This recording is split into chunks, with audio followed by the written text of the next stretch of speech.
On a mild Saturday in Chicago when the lake held a quiet blue like a secret, and the wind decided to be polite for once. Ethan Parker carried a paper sack of apples from the farmer's market in Logan, square and balanced, a coffee he did not need in the other hand. He was the kind of person who made lists for fun, and then lost them, and then pretended this was a strategy. At 33, he worked as a civil engineer helping the city fix old bridges that had learned patience from rust. He liked the feeling of taking something tired and giving it a second chance. He liked crosswalks that respected walkers. He liked streetlights that did not forget their job. He did not think of himself as lonely. He thought of himself as busy, which is what loneliness sometimes wears when it does not want to be noticed. Across the square, a small community arts fair lined the sidewalk with paintings and ceramics and a table of zines that smelled like Staples and teenage courage. At the end of the row, a woman arranged hand-bound journals on a wooden crate, her hair tucked into a bandana like a promise, her smile easy and unhurried. Her name was Grace Whitman. She taught 4th grade on the north side and made journals at night because paper felt like a kind friend and stitching felt like prayer. Ethan had seen her booth before but never stopped. He intended to keep moving. Then the wind turned the corner and lifted one of her journals like a bird. He caught it without spilling his coffee, and the journal landed in his palm like a polite thank you. Grace laughed with relief, a sound that made the afternoon more possible. She said thanks. He said any time. She said maybe not any time because the wind is ambitious. Then at least today. She asked if he liked lined or unlined paper, and he said he liked the kind that forgives messy thoughts. She said we sell that here though, it is always out of stock. They smiled and the square felt smaller in a good way. Ethan bought a journal with a cover printed with map lines of the city. He said it will remind me to get lost on purpose. Grace said that is how good streets reveal themselves. She tucked a small note inside that said you can start anywhere, which felt like both a truth and an instruction manual for difficult days. The sky thinned to a soft silver. A train passed and left a sentence in the air. Ethan walked home thinking about corners he had not turned. He set the journal on his table next to overdue mail. He washed apples and shared one with his neighbor's kid in the hallway. The kid declared it superior to all other apples because it was Saturday-shaped. Ethan believed him. By 3 in the afternoon he had promised himself he would do responsible tasks. Laundry, bills, a call to his sister Mira in Vancouver. Instead he walked back toward the square, with the journal under his arm, as if it were a compass. He found Grace packing up early because a grey wind had started giving speeches. She looked up and smiled the kind of smile that remembers people. He said, I owe you a better thank you for the note. She said, you owe me a story written inside the journal. He said, I engineer bridges, not paragraphs. She said, bridges are paragraphs that let people cross. He laughed and conceded the point. She asked if he had ever visited the community garden behind the old library. He said he had walked past but never in. She said, come see the last sunflowers while they are still telling the truth. They walked together past a mural that turned a brick wall into a river, and through a gate that had learned kindness from ivy. The garden smelled like wet soil and basil, like kitchens and first days. Volunteers knelt beside beds pulling the summer into compost. A teenager explained to a toddler why worms are not monsters but colleagues. The toddler nodded with new respect. Grace showed Ethan the plot her classroom tended. Tiny carrots and stubborn kale and a scarecrow wearing a hockey jersey. She said the kids named him Coach because he motivates from a distance. Ethan said Coach looks like he has opinions about positive reinforcement. She said Coach does not believe in grades. Only effort. They stood beside the sunflowers. Heads heavy with seeds. Faces turned toward a sun hidden behind the afternoon. Grace reached up and tapped a petal like a door. Ethan watched how gently she touched things, plants, paper, sentences. and felt something in his chest sit up. Then her phone buzzed. She read a message and her face changed. The way a song changes when someone turns the volume down. She slid the phone into her pocket and inhaled as if air had suddenly become heavier. Ethan asked if she was okay. She said yes and no. My grandmother fell in her kitchen. She is at Northwestern now. My mom is with her. They say it is her hip. The word hip tried to be casual but could not. Grace's eyes shone but did not spill. She said, I hate that I am at a garden explaining parrots when I want to be in a hospital room explaining love. Ethan said, I can drive you if you want. His car was old and honest. A Civic that believed in service more than style. She hesitated because you do not accept rides from strangers unless your gut remembers their kindness to paper. Then she nodded. Yes, please. If you have time. He said, I have time. Which was true in a way he had not let be true in weeks. They walked back to the street. The sky gathered itself. The wind added commas to everything. In the car, Grace called her mom and said, we are on our way. She squeezed the journal in her lap like a small anchor. Ethan drove with the steady care of a person who knows what it is to have fragile cargo. He told her about the bridges he monitored. How weight and weather change, how a structure feels about itself. How he borrowed language from feelings to describe steel. She said that made sense, that bodies are bridges too. They changed with load and season. They carried what they could. They asked for repairs when possible. They sometimes needed to be closed for a while so nobody got hurt. At the hospital they found the right elevator by following the syntax of signs. Grace's mother sat in a chair by the door of the room and stood when she saw her daughter. Hugs carry more than bodies. Ethan stepped back and looked at the floor tile pattern like a patient friend. Grace's grandmother Nora lay in the bed with a look that mixed annoyance and grace. The pain medication had clipped the wings of pain, but not of opinion. Nora said, why would a floor attack an old lady like me? Grace said, because floors want attention and you are too dignified to beg. Nora snorted, which is how some grandmothers say I love you. Ethan waited in the family lounge and texted his sister. She texted back immediately because they were close, and because time zones do not apply to worry.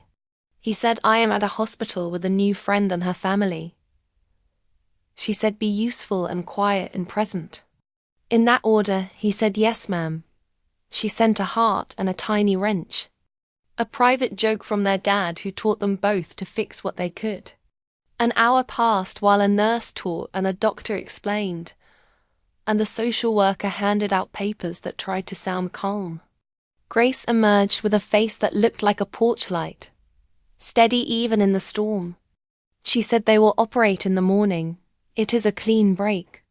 Clean sounded like a kindness even though it could not be. Thank you for getting me here, Ethan said, of course. She asked if he could drive her home to collect a bag for her mom. He said yes again, because yes had turned the afternoon into something else. They drove through a city that had decided to light itself from inside the buildings. She asked about his sister. He told her Myra worked as a nurse in Vancouver and had stern advice wrapped in laughter. She asked about his parents. He told her his dad died when he was 19, and his mom remarried a man who plays the trumpet badly. She asked if he was close to them. He said yes and no. We are learning a new map.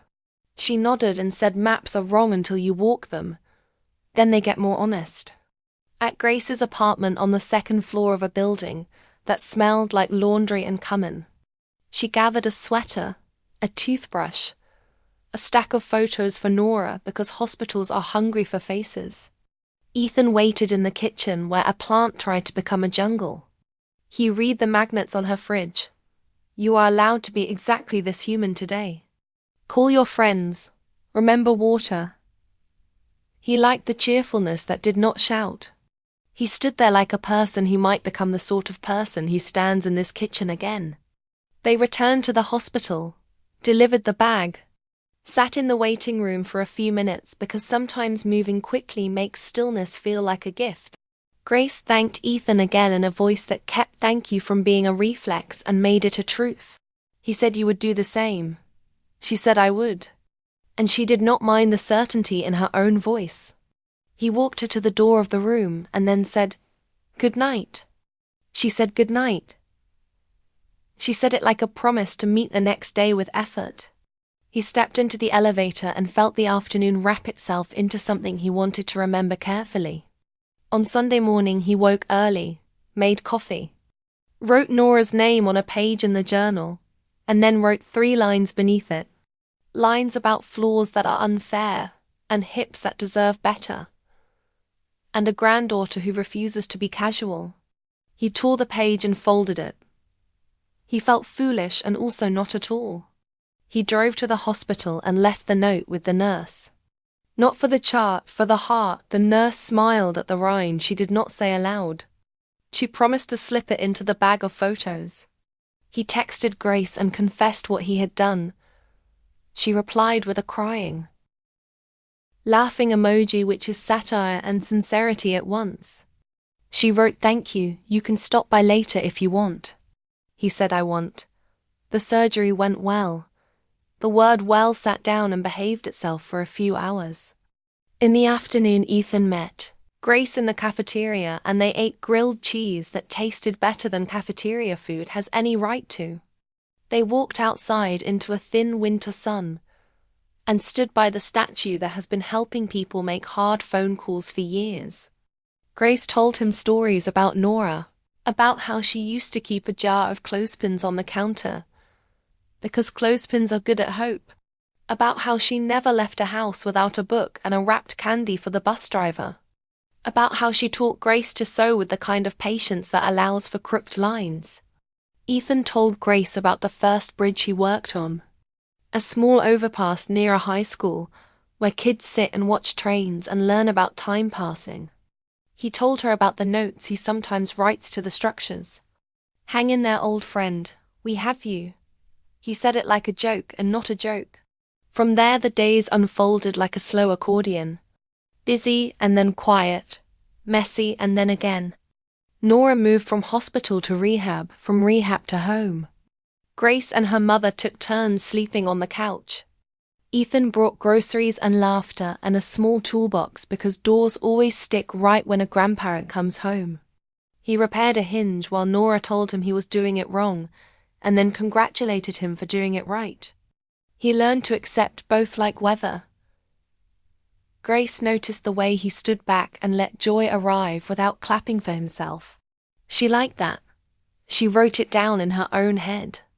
A list titled Reasons to Trust. They began to meet even when there was no emergency. Walks by the river that cuts through the city like a sentence that refuses to end on a bad note. Quiet dinners at a place with lamps that understood softness. Afternoons at the garden pulling out last year's regret and making room for next year's tomatoes. They learned each other's small languages. Ethan touched his thumb to his ring finger when he was anxious. Grace hummed a 4-note tune when she was deciding. He noticed and said nothing until noticing felt like a gift he had earned the right to offer. Then he said, "You can hum while you decide." "I do not mind the suspense." She said, "Hum with me then." And he did. And the world briefly harmonized. Ethan told her about the time he almost moved to Montreal for a job, and did not because Mira got sick for a brief frightening week that turned out to be a food allergy, but changed how he wanted to measure distance. Grace told him about a fiancé named Ben, who had left gently 3 years earlier because 2 good people can be wrong together. They did not flinch at telling these truths. They put them on the table like cups of water and drank and refilled and did not apologize. One quiet Thursday in April, they sat on the stoop of her building after helping Nora figure out the smartest path from sofa to kitchen and back. The city wore a light sweater and birds practiced duets. Grace looked at Ethan and said, "I would like to keep you in my life. Not by accident, intentionally, if that is something you want too." He said yes, as if the word had been practicing in his mouth this whole time. He felt the ordinary street tilt a little toward sunlight. They did not kiss because the mailman turned the corner, and the spell invited him in, rather than feeling embarrassed. Some moments do not want to hide, they want to be seen doing their simple job. By summer, they were good at being together in public and quiet. At grocery stores and bus stops and baseball games where Ethan explained the physics of fly balls and Grace explained the poetry of bottom-of-the-ninth prayers. They visited Myra in Vancouver, and walked a seawall, and ate fish tacos on a bench where the salt made room for laughter. Myra approved of Grace by insisting she try on a ridiculous hat, and then applauding her restraint in not buying it. Ethan watched his sister and his love talk with the ease that makes future feel like a room with open windows. Yet even in smooth seasons, life likes a plot twist. In August, a flash flood hit the neighborhood near the river, a freak storm of stubborn rain. Basements filled, streets became short rivers. The little library outside the community garden floated down a block like an optimistic boat. Ethan pulled on boots and joined volunteers. Grace showed up with a box of sandwiches labeled with a marker and the word honey for the peanut butter ones, because she cares about details that prevent surprises. They spent hours helping neighbors move soaked boxes from basements and laying photographs on tables to dry like 100 small prayers. In one brick 2 flat, an elderly man named Mr. Alvarez refused to leave until someone found his late wife's quilt. Grace climbed the stairs with careful feet and found the quilt in a closet smelling like cedar and stubborn love. She brought it down and Mr. Alvarez cried exactly 3 tears and then winked as if to say dignity and tears are cousins. Ethan watched Grace place the quilt on the banister like a flag and thought, this is what I want to remember if I forget my name. Grace a verb and Grace a person. By evening the storm rolled on and left a tired neighborhood that still trusted itself. Volunteers gathered at the garden under a string of lights, someone powered with a miracle. They ate the last sandwiches and told small jokes that did not require energy. Grace leaned against Ethan's shoulder and he let her lean. The air smelled like wet soil and victory. He opened his journal and wrote a sentence that surprised him. It said, "She is my ordinary miracle." And the words did not ask permission to exist. They just did. September began to draft its better light, and the students returned to Grace's classroom with haircuts and big opinions. Ethan's team secured a grant to begin work on a pedestrian bridge overhaul. His days grew longer. His texts to Grace turned into short poems and long memes. Her replies turned into pictures of sticky notes that said remember to eat and breathe. They made it work by letting the other one's work matter. They did not keep score. They kept a calendar. Now it is the afternoon that matters. The one that did not raise its hand in advance. It was a Saturday again. Nearly a year after the day of apples and journals. The sun did its best impression of late summer, even though the calendar had flipped its personality. Ethan finished the site visit near the river and checked his phone. Grace had texted in the morning asking if he could stop by the garden to carry a box of donated books to the shed. He headed there humming the 4-note tune she uses for decisions. A private doorbell. The garden gate creaked like a friend clearing its throat. The path held dappled light like a handful of coins. He saw the shed door open and Grace inside stacking books in careful piles. She wore a faded Cubs cap and a shirt that said "Be kind to your future." He stood in the doorway and watched her for a second longer than is courteous. Then said, "Reporting for duty." She looked up and that smile happened. The one that convinces the day to be better. They worked easily. He carried boxes, she sorted. They teased each other about criteria. She put cookbooks under inspiration, and he argued for science. She put poetry under medicine, and he agreed too quickly for it to be a joke. At one point she handed him a book and said, "Read the inscription." He read aloud to Grace happy retirement to the best principal who always kept extra pencils and extra hope. He felt the prickle of tears for a person he did not know. He placed the book in a stack labeled "Keep" for the community shelf. Grace nodded. Then Grace said we need to move the bench in the far corner. It is wobbly, and I do not want kids to learn gravity the hard way. They walked to the corner where a maple tree held the sky up with practiced hands. The bench looked tired, screws loose, slats uneven. Ethan crouched and tightened what he could with the small tool he carries, because his father taught him to carry small tools and small kindnesses. He rocked the bench gently. It held, he sat, it held him. Grace sat beside him. The world paused long enough to be noticed. The city softened its volume. A breeze flicked the maple leaves. A siren far away decided to be someone else's concern. A train muttered to itself. The garden smelled like basil and a book page turning. The world wrote them a sentence and set down the pen. They sat in it. Grace looked at Ethan and then looked at her hands as if the right words would show up there like a generous coupon. She said, I had a plan to tell you this later, in a room with better lighting. After a big dinner we could pretend we did not deserve. But that is not how my life has worked. And it is not how I want to love. She took a breath that moved the air around them. She said, I would like our days to live in the same place. I would like your mugs next to my mugs. Your toolkit next to my sewing box. Our calendars to stop competing and start collaborating. I would like to keep showing up to hospitals and floods and boring Tuesdays with you, if you want that too. Ethan felt something inside him rise like a choir that had been warming up for months and finally heard the cue.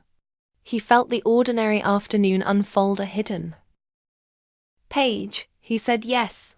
Not clever. Not decorated. Just yes. And then yes again, because repetition is how bridges become safe. Grace laughed, and the sound put a shawl on the moment. He said, I will get better at leaving my shoes near the door. She said, I will get better at not rescuing every piece of paper that flutters near a recycling bin.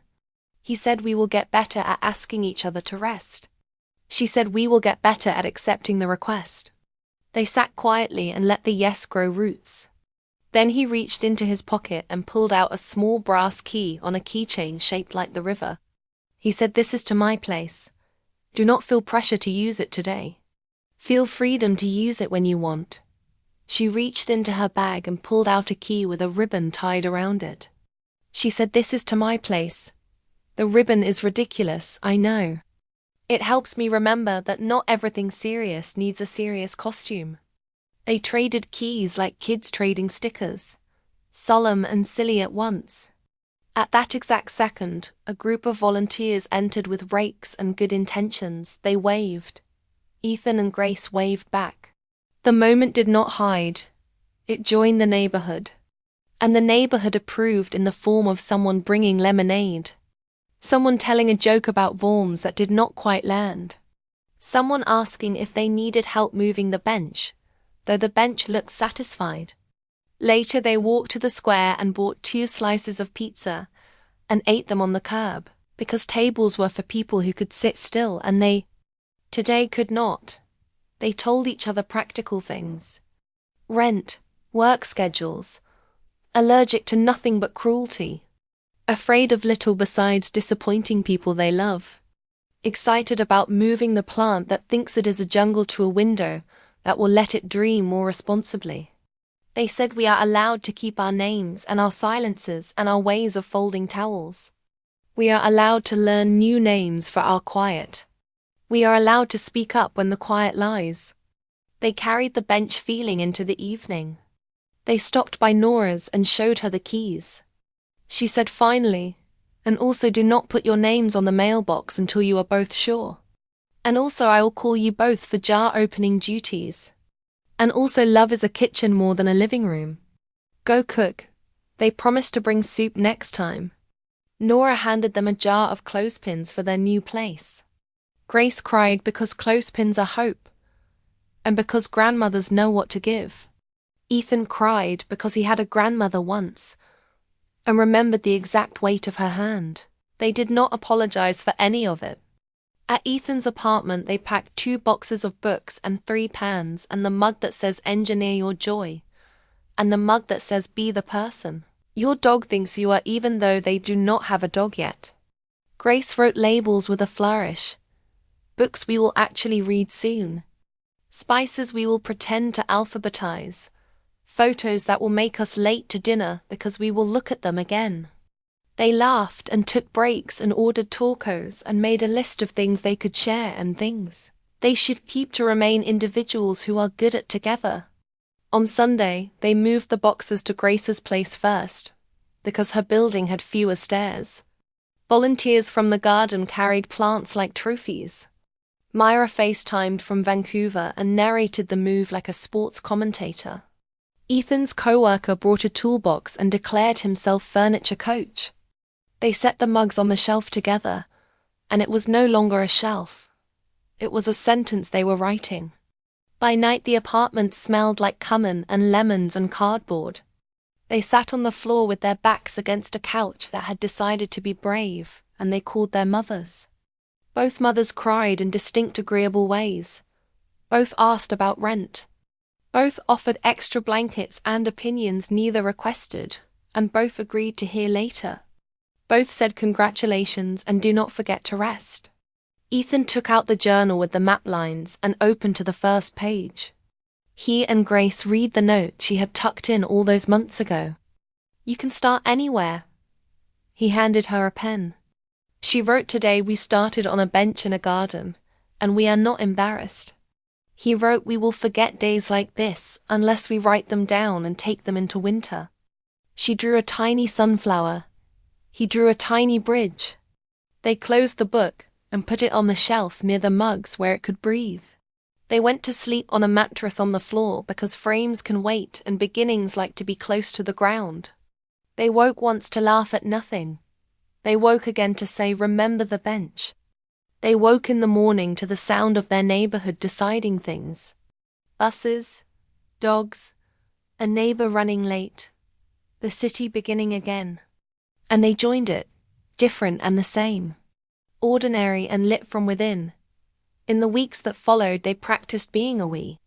Chore charts that were jokes until they were not. Grocery lists that included the unsexy items that keep love from being dramatic. Dish soap, and sponges and freezer bags. They hosted friends for chili and instructions to bring stories, not flowers. They visited bridges and classrooms and a garden that kept inventing new reasons for a person to stop and admire a leaf. They fought once about noise while sleeping, and solved it with earplugs and empathy. They fought once about a schedule clash, and solved it with calendars and tacos. They kept not fighting about the bench because it had behaved well. When winter arrived with its quiet insistence, they strung lights near the window and wrote cards to people they loved. They volunteered at the shelter down the street. They brought cocoa to night shift nurses. They learned the names of the people who collected recycling at dawn. They tried to say hello in ways that made the city feel like a place that remembers. They kept weekends sacred for at least one lazy morning. They kept a jar near the door labeled proof of kindness and filled it with ticket stubs. A thank you note on receipt paper. A dried leaf that looked like a hand. A photo of Nora holding a wooden spoon like a microphone. On the first anniversary of their bench moment, they returned to the garden with a small plaque that said you can start anywhere. They asked permission. They installed it with a level because Ethan is that kind of person. They sat again and the bench greeted them like a neighbor who had been waiting eagerly to hear news. They told it everything. Jobs good, nights sometimes loud. Love loud too, Nora bossy still, Mira dating someone decent. The city stubborn. The sun reliable enough. The bridge project on track. The classroom full of readers who do not yet know they are.